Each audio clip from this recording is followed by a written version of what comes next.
उन्हाचा तडाखा वाढला असून बहुसंख्य लोक घरात बसून पंख्याची हवा घेत उकाड्यापासून दूर राहण्याचा प्रयत्न करतात। मात्र कर्जत तालुक्यात सर्वत्र वीज पुरवठा खंडित होण्याचं प्रमाण वाढलं आहे।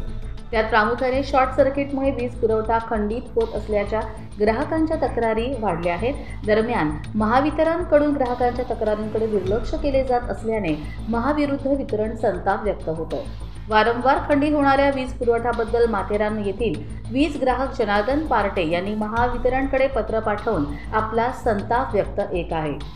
वीज विभागाचे मुख्यालय असलेल्या प्रकाशगड येथील मुख्य अभियंता यांना त्यांनी पत्र पाठवून आपली नाराजी व्यक्त केलेली आहे।